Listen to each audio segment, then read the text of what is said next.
I think we've got everybody we're waiting for because Barbara is, we know Just banter. she is running late. Okay, let's say it's close to 5 p.m., so we're going to call the meeting to order. And the first item is approval of the agenda. Do we have any additions or deletions, anything? We good, Lisa? We're good. Move Okay. approval. Second. Okay, we have a motion and a second. All in favor, say aye. Aye. Agenda's approved. Now we move to board minutes, and there are 2 attached, and hopefully you've had a chance to look over, no, there's 3 attached, excuse me. Have a chance to look over those. 3. I'm showing 2 for the 18th and 1 for the 26th. I had to scroll down to see it, but they're there. Move Okay. approval. Yeah. Okay. Mr. Chairman, Yes, sir. before we vote, I'm going to not be participating in the vote on the 26th. Okay. Got that, Lisa? Okay. I And need to. The minutes. same for me, I need to recuse myself. Okay. Got Bill, Bro, and Matt. Changing the agenda. Okay. Other than that, I have a motion and a second. No further discussion. All in favor, say aye. Anybody opposed? Okay, and now, I think we're going to move directly to a no action item, which is a curriculum update. We welcome Ms. Andrea. Good afternoon. Good afternoon. Today, I was asked to speak about school performance grades and growth data in EVOS. And so I put together a little PowerPoint to go through some of these items with you. When we are at a school, and these are the school performance grades that you have already seen, we have also here the growth status for each school and the growth index. And we're going to talk about the growth index a little bit today. Okay. Is it okay we just follow you on the computer, which we sure. have it on our screens? Sure. Okay. School growth, the EVOS growth that we use, it gives you the overall school growth, and the overall school growth is comprised of the EOC data as well as the EOG data. And then when we look at teacher effectiveness, we look at EOC, EOG, and also the NCFEs, the North Carolina final exams that we administer to students, like world history, English 3, those kind of things. Also science and social studies in the lower grades from 4th through 8th. We also have ASW, which is part of the teacher effectiveness as well, which is a totally separate instance. Looking at the school accountability growth, this is I blocked out all the schools, but I just gave you some examples here. But when we pull a school up, we're looking at their overall growth for the past 3 years. So we're looking at 16, 15, and 14. And we can see their growth index and their level of growth that they met. And this particular school has not met in 3 years, and their growth index last year was a negative 6.5. So the conversations begin to start at the school level from us going into a school and talking with the principal and a lot of other people at the school, data teams and individual teachers. Down at the bottom, you'll see that this school was only looked at their overall growth status was based on EOC only. So this would be a high school. Okay, here's another sample for you. This particular school has EOG and EOC, and notice the EOG is math, reading, and science, and the EOC is math 1, which means that this is a school who has a math 1 or a middle school. Okay, and this particular school has exceeded growth for 2 years and then met growth back in 2014. Here's another example. This one again has EOG and EOC, and they have met growth this past year but not the 2 previous years. And then here's just one more sample, which is just EOG. And this EOG happens to be math and reading, so you know that it's a lower grade level without that science piece. Okay. When you're talking about school performance grade and the calculation that goes in behind that, we've discussed that it's different for elementary and middle compared to high schools. And so here's just the layout on what is used as part of that calculation. So it's each of the assessments that are given, whether it's EOG or EOC. And then at the high school level, you have math course rigor and ACT graduation rate, and the work keys assessment is also part of that. And here's an example, and I linked the business rules just in case you wanted to look at those. But here's an example of a school who was an overall C. And you can look here and tell that their overall 66 achievement level is up there, And that is comprised of the assessments over on the left-hand side. And the growth of 55.8 is the index that's down at the bottom, the negative 6.5, is put on a 100-point scale and converted to 55.8. And they take 80% of the 66 is comprised of 80% and 55.8 to give you the overall performance of 64, which is on a 15-point scale. Can't find it. You might as well be speaking in a foreign language. I was about to say Sorry. that make it a little harder. This is easy to understand. Well, part of this is the difficulty that the general public has to understand Yeah. what we're looking at. But if you boil everything that you've got on that screen down, the achievement accounts for 80% and growth accounts for 20. And there's some conversation at the state level to allow growth to be 50 and achievement to be 50. 50-50. So that they're weighted the same. And I don't mean to interrupt, Andrew, but That's fine. the term growth, I want to make sure that you all know what we mean with growth. And part that is a standard that the state has calculated. There's an actual statistical metric that takes a look at what a child comes into a classroom with, given their history, and it predicts the kind of growth that should be made. And there's a certain standard that the teacher needs to hit to be able to say they made growth. So for me and Mike and Butch, it would be different based on what we come into the classroom with. But the growth metric would be you're expected to make a year's worth of growth in a year's worth of instructional time, which is what the term growth refers to.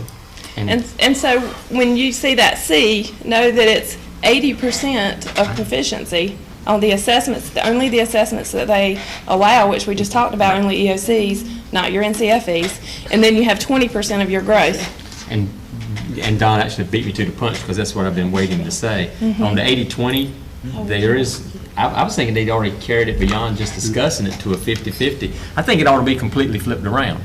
The current way it is right now, well, I use ridiculous a lot around here, but is ridiculous. And I'm not saying that doesn't mean that this doesn't mean anything, but it doesn't mean a lot to me as much as it should because of the way that they're doing on an 80-20. As Don said, when you have 20 kids show up in the class, they don't all come to bring the same things with them. And you could have a kid that's nowhere near this 80% end of grade, but he made the most growth of any kid in the class. Right. This doesn't give any credit for that whatsoever, hardly. It's just it's a crazy system. What else you gonna do besides average that, Terry? Well, I said we can go back and put more emphasis on growth. Let growth That's what it needs to be. carry Growth needs to be the one that's pushing the drive, should be the driving force, Yeah, all right. not these tests that they've got us working on. But, Yeah. you know, of course, we've got these people in charge that knows so much about it. So this is what we have to feed down to our teachers and let them understand, you know, how you get this and how they've calculated it. And it is a process to help them understand that. And we go through data meetings, we go through overall meetings at the school level, you know, to try to make them understand where it's coming from. Because if they don't understand where it's coming from, then we have a whole nother big issue. So they do understand when you finish? I think most of them do, yeah. Oh, I think the Yeah. schools understand Yeah. what people don't, the ones, a lot of people don't understand are your parents. Right. When they see a school's rated a C or a D and have no idea, some of them, as to what went into making it a C or D school. And that is so unfair that it's the way it's put out there. That's my problem, is how they rate the schools. Right. We don't have D schools, but you do based on this criteria that they use. Right. So I gave you a few examples of that, and I gave you the growth conversion chart. And talking more about growth, we have to let teachers understand that, you know, if you're red, you're red. If you're green, you're green. But in EVOS, there's a scale, and you're either anywhere from -10 or so to +10. This is just looking at the chart that I have. But in that sweet spot in the middle, -2 to +2, you're considered met. Anything above 2, you're considered exceeded, and below is not met. So we have to go through that with them, and there's a growth conversion chart there as well. But here's one that I want to show you. This is an individual teacher at the school, and this happens to be 8th grade math. And this is a teacher who has consecutively not met growth within the past 3 years. And then at the bottom, there's an overall average, multi-year average. And then these little tick marks here show you where they are, the average of the teacher in our district. So you can see that the average is, most of our teachers are, this past year, are within the green, the met area in our Can I district. speak on that too? Sure. You know, when you look at this, it's kind of the question that begs to be asked is, so what do you do now? You see all of this. one thing we want to do is to look, this is why we said we want to get away from canned professional development where we roll it out on a Tuesday and everybody comes whether they need it or not. We can look at specific data like this to try to determine specific needs for teachers. And if we find teachers who are knocking it out of the park, we want to use them as the folks to help do some instruction and that type of thing. So we're going in and asking these questions. If you, and you, I don't know if you got an example in where there's a good year versus a bad year, and we'll ask the questions, what's different? You know, was the student population different? There may be a crisis in somebody's life. So we're really trying to look over a 3-year period of time, but we're also looking for patterns and trends. Okay. So breaking this down even further for the teacher, we would go on and show them this graph, which is the next thing that when we go in to discuss data with them. This breaks your students down to from the lowest level student, the middle level student, and the highest level student. And the blue area is this past year, and the mustard colored area is the 2015 year. And so this is the teacher who's consecutively not met growth, but you can see the areas breaking the students down in low, medium, and high where she's not met growth. We can even go as far on the right-hand side and break down those students, look at the individual student, and show the pattern that the student's making. And we sit down and we talk about individual students. The data meeting I was in today, that's what we did. We broke it down all the way to the individual student and talked about each one. It takes that for a teacher to sit down and really look at what they've done. And I know this is previous year, but they remember those students and they remember what they did with those students that year, even though it was last year. And they can relate those same students to students that they have this year and what they're doing in the classroom with them this year. Another example here is a 6th grade reading teacher who has shown growth each year, met growth, and this past year has gotten a little bit better, a little bit more growth. And overall, if you notice down there on the multi-year average, she's right on what the district is, the average teacher in the district. So this gives us a lot of information as well.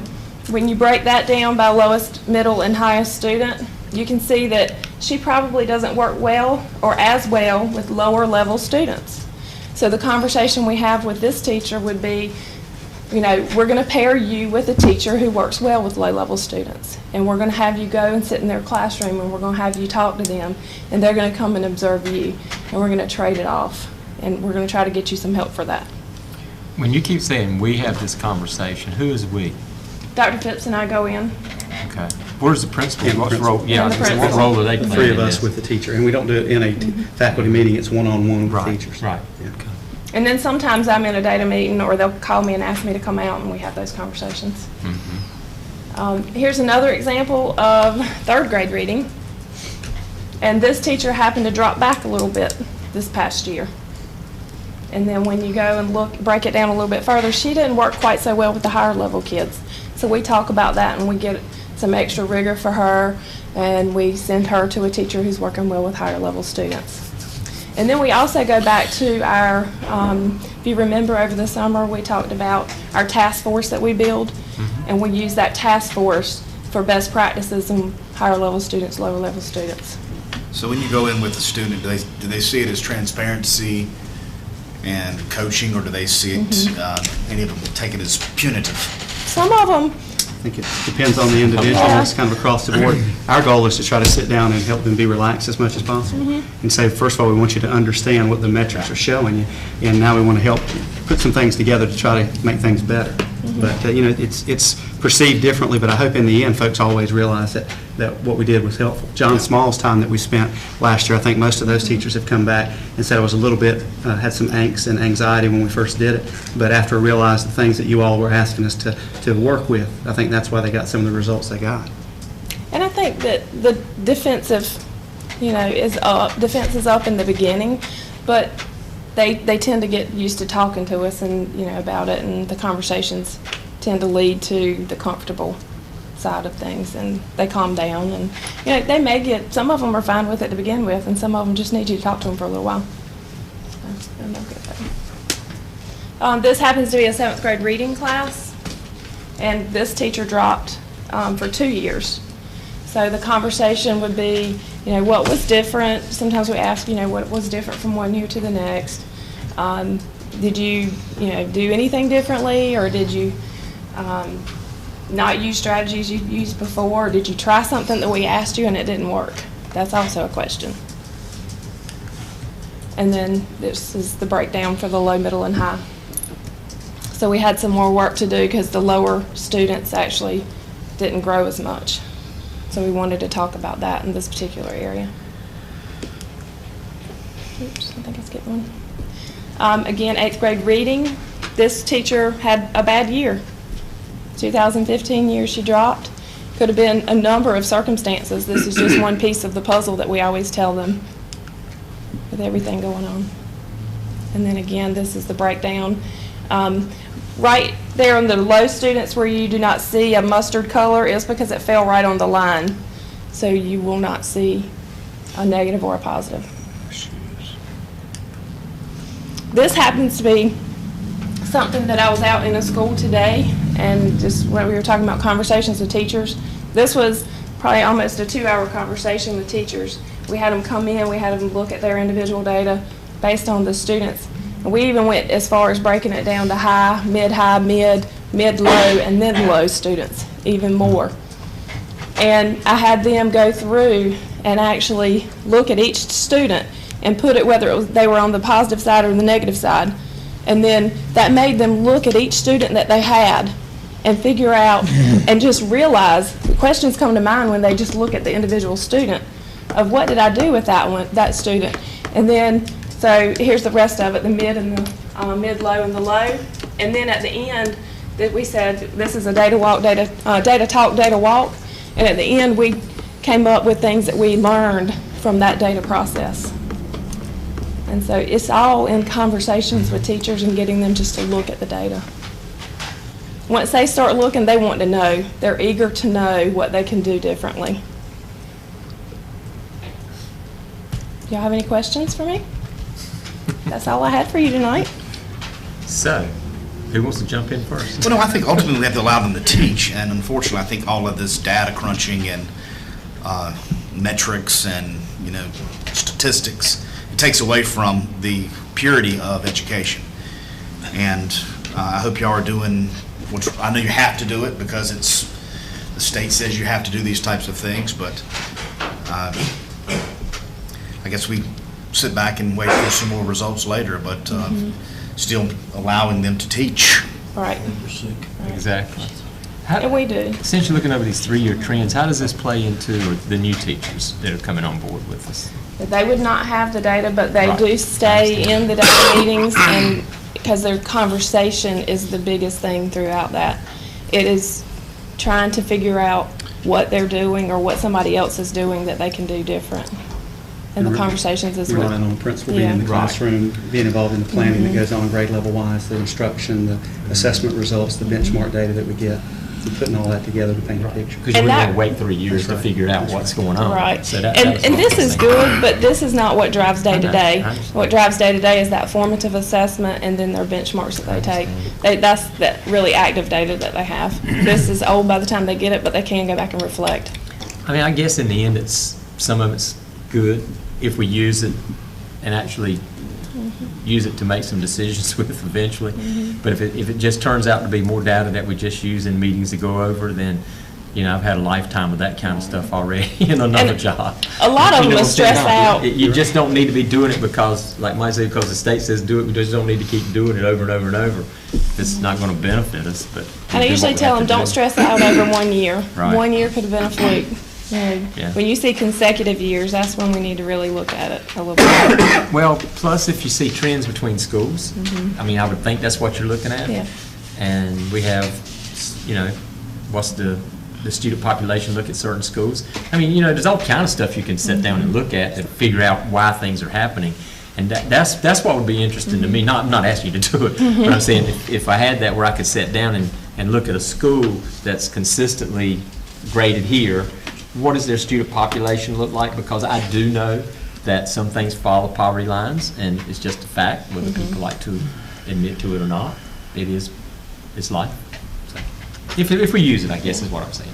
And that's where the growth factor comes in Yep. real well. Mhm. Because you can always Okay. try to grow a child. Well, thanks for a tremendous amount of work. I can Thank say you. that. Andre's great at this. Yeah. obviously better than we are. Trying to figure it out. Any other questions for him? Thank you very much. All right, thank you. Thank you.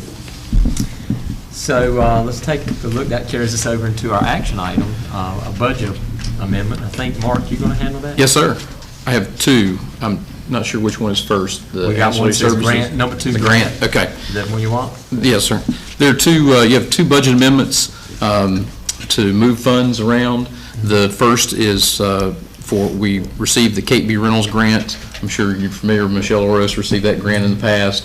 There are $200,000 we're basically a pass-through for that grant. We just need to add it to her total grant budget, which is what you see here. There's the total appropriation, her current grant budget, then this would be additional $200,000. This would enable the finance department to give her a line item, and then she could go work with those folks to spend those monies. I'm assuming you to correct the $200 one. So there's Yes, a supposed to be period, a decimal point. Does it not? I'm looking at the handwritten one I did this morning. It looks like 200, but No, it it's should be 200,000, sorry. Oh, it really I is knew you didn't 200,000. come. I knew you didn't come to us with $200. Yeah, no, it's 200,000. Yeah, it was definitely 200,000. Okay. All right. And the other one? The other one, the ancillary services is our enterprise fund, our after-school care. We talked about in the past, the basically carryover funds from one year to the other. We spoke with the consulting group that's working with us in the finance department. They've spoken with our auditors. We are still continuing to basically set aside, as you guys have been told in the past, a certain amount for pension liability. We tried to explain that the vast majority of our after-school employees don't get a pension, aren't part of the retirement system, but as long as some of them are, we have to set aside a certain amount of funds. The auditors are looking at that as we speak, but in the meantime, what we can do is release a conservative amount that we know that won't be set aside. So this is adding, the assumption is the total appropriations budget would be $264,593.20. We would increase it by $65,491.28. That would then be divided to the schools, the 3 schools that have the after-school care, not divided evenly, but divided based on the monies that they had raised. Right. So that they would have access to it now. And then the rest, we would have to debate with the auditors once we get that report. This amount is the figure that we actually have seen before in our. Yes, sir. This hasn't changed any. Right, that's exactly. It's just right. getting it to them. It's right down to your penny. Yes, sir. And, but because that, it's 65,000, but what that leaves is another 65,000. Yes, sir. Because they had a total. That's You being remember that? held. Yes, They had sir. a total of $130,508. Yes, sir. They'll get And- that and more. before Right, we get right, everything. but we understood until we worked through the process, right. we weren't going to write, well, not a check, write a transfer for That's right. $130,000. We got that. Yes, sir. But these are the same amounts that the board's already seen. I'm just Mm-hmm. telling them that nothing's changed. Okay, so can we can just approve these both at one time, I guess, for you? That would be Well, if great. that's so, whatever the board's wish is. I'll move You have any approval. que- Second. Okay. Any other discussions about this? If not, all in favor, say aye. Aye. Anybody opposed? Okay, thanks. And yeah, just keep, if you don't mind, well, even if you do mind, keep bringing it back to us. I mind. Yes, sir. Okay, well, even if you do mind. I'll be glad Bring it to. back to us and let us know. I will. What the auditors and what everybody decides, Well, what- because I can tell you right now, I think you've already heard my 45-minute speech, so I'm not going to give it to you again. I do not agree that we have to set aside $65,000 because of benefits, because most of these programs are run by part-time. That's So correct. that was just totally off the wall to me, and I haven't forgotten about it. So we will discuss that at another. We'll have to wait till after the audit, and we That's can talk right. about We'll that. wait till the auditors and see what they say. But thanks anyway. Yes, sir. Capital update, Mr. Hudson. And there's 2 on here, whichever one, I tell you, why don't you just open the one that you're going to ask, well, no, just go ahead and open the update, first one, I guess. I'll start off with an update. Okay. And my update covers part of this That's other sheet right. that's That's why I was attached. trying to figure out Yes, which sir. one you wanted there. Good afternoon. Giving an update on Eastern Elementary first. Eastern Elementary Pod 1 and 3 enclosure. The project is, I'd say 99.9% complete as of this afternoon. There's still one door. They have a little issue with it latching, and they're going to come back tomorrow to work on it. We do have our final inspection scheduled for this Friday at 3:30 with Stocks and Taylor, MHA Works, and all the subs. So we'll do a final inspection and walk around and test everything and work everything. But the project looks very nice, and it had a lot of compliments from it, from Yeah, parents and teachers and Yep. everyone. So Okay, good. plant operation completed the walkway over to the EC trailer. We put the lattice underneath to prevent kids from crawling under it or anything like that, so it's nice, safe, and secure. Handrails is up, and everything's been inspected and passed. Mr. Tyndall was on site last week to measure for the awning, and it did not affect any of his previous measurements other than moving it over just a little bit. So he has ordered the materials, and once he has them in hand, that awning will be put over that, and that will complete that whole project. G.W. Walker and Sons will be installing the awning at CPS during the Thanksgiving holidays, pending weather and everything else, but I think he's got everything scheduled and set up for. We talked about it earlier in the week. I have completed writing the RFP specifications, and that's what attachment 2 is, and basically goes to and shows which ones we have written for. But I'll go through and say we've done Bath Elementary, Eastern Elementary, Ed Tech Center, John Small, P.S. Jones, Southside, and Snowden. And what this is writing the RFP for the specifications of the aluminum wall, the type of door, the type of closures, type of hardware, all the specifications that the contractors will be bidding on. Also have written the RFP specifications for the air compressors for transportation. There's 3 air compressors, and all that's written and spelled out. So I'll be getting with Miss Lisa, and we'll get that on the web for bids.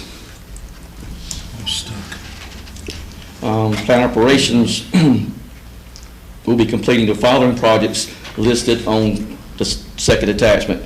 In-house, and that's the renovations of the building 4 sewer upgrade, CMS blinds, which is currently going on. Ray Bond is doing them as he gets blinds in. Eastern Elementary concrete staging area, John Cotton Taylor bathroom fixture upgrade. We're setting the PO up for that tomorrow, so we can start getting those materials in. Northeast electrical outlets and north side electrical outlets are going to be done by our electricians in-house. P.S. Jones sidewalk is scheduled for November the 10th and the 11th.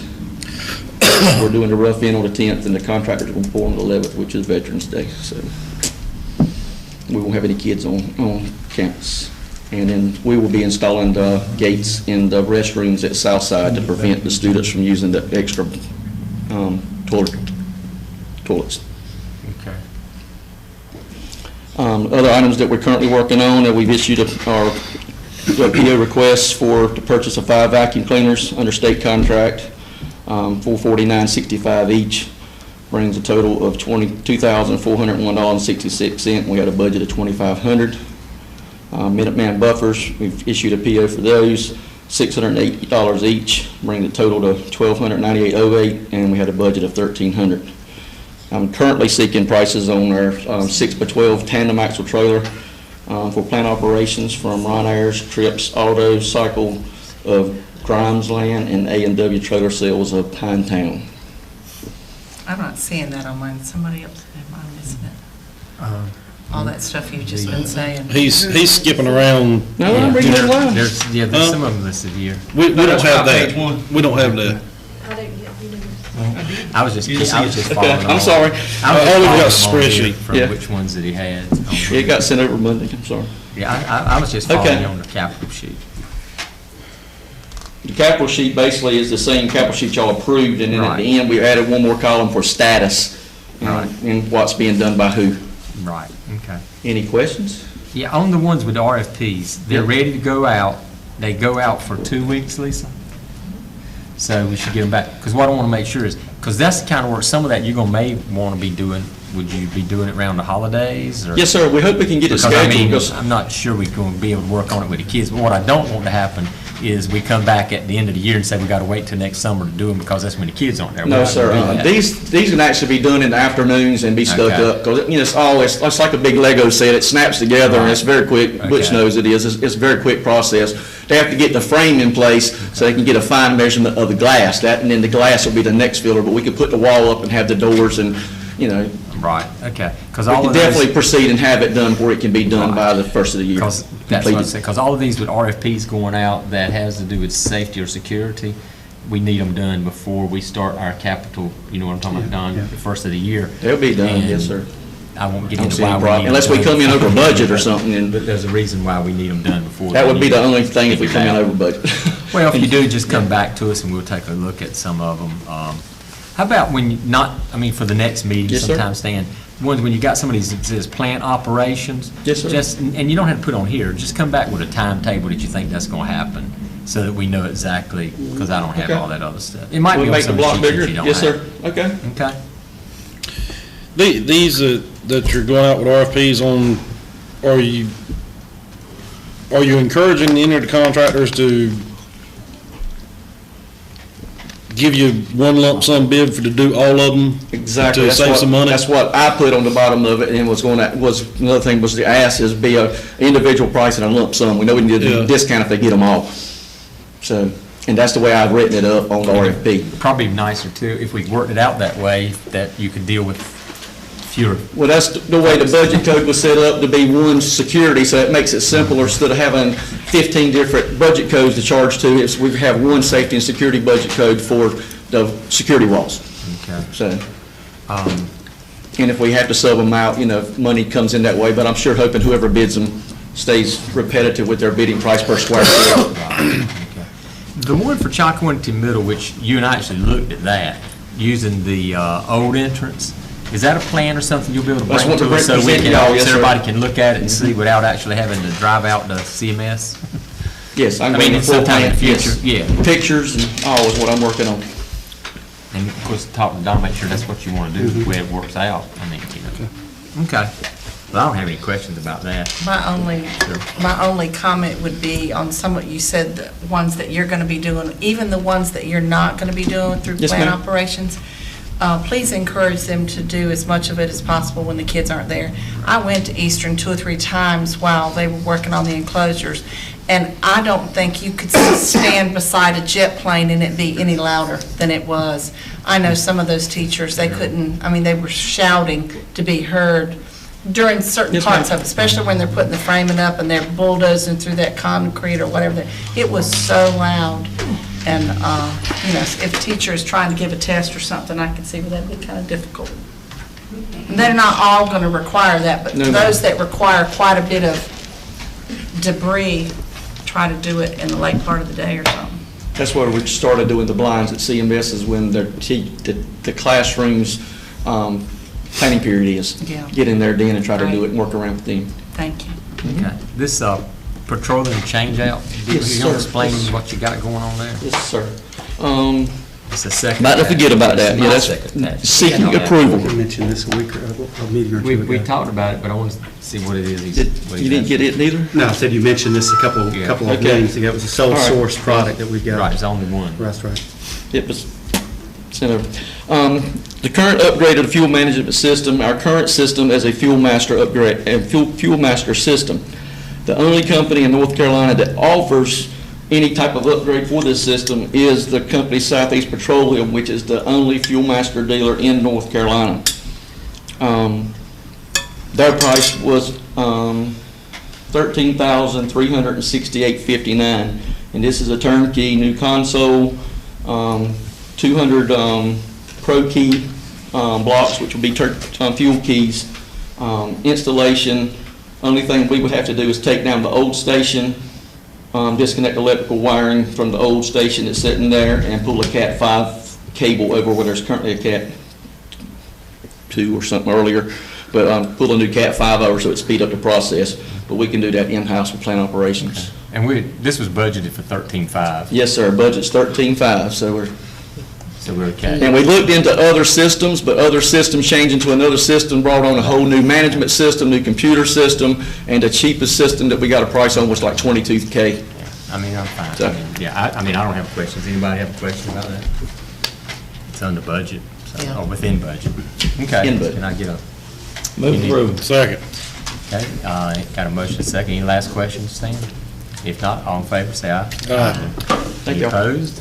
Okay, thanks, Stan. That's it. I would entertain a motion to go into closed session.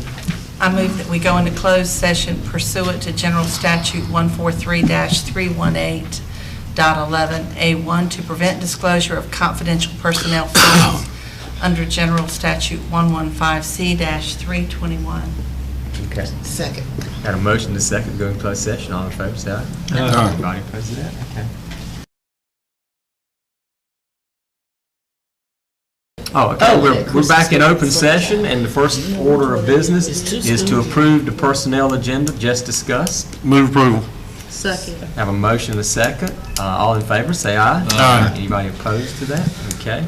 Calendar, update of calendar. I think agenda. fortunately, nothing to add or change here. We've got the date set, or the 21st, which will be our regular board meeting.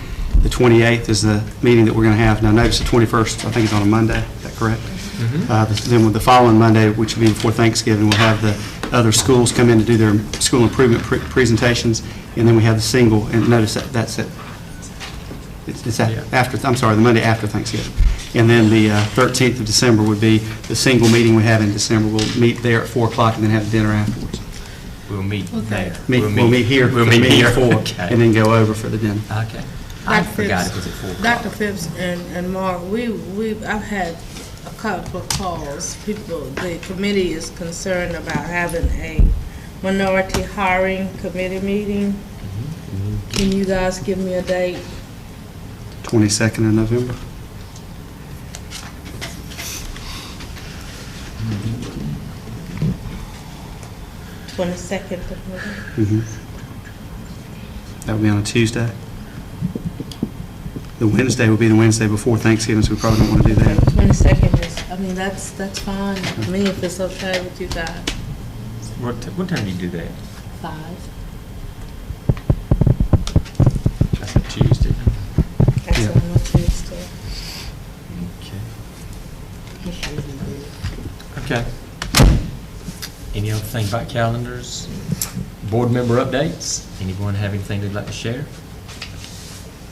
Superintendent updates. Just want to let folks know we have the Ag Expo going on Thursday at Bob Martin Center, and we're looking forward to 1,700 individuals. That would include adults and students. Mac, I think 12 school districts involved. 12. Starting around 9 o'clock. What's that date again? It's on the November the 3rd on Thursday. It's Thursday. At 9 o'clock till about 1 o'clock, and we'd encourage you to come out and take a look at the excitement and all the things that go on. It's a great activity. And then wanted to make sure the public was aware that our makeup days have been announced. We've put those out on social media, but just to make sure people know that November the 23rd, originally scheduled as an annual leave day, and students would not have been in school, is now a student makeup day, but we're going to do a 2-hour early release. That's the Wednesday before Thanksgiving. Okay. Any last words? If not, I make a motion to adjourn. got a motion and a second to adjourn. All in favor, say aye. Aye. Thank you, folks.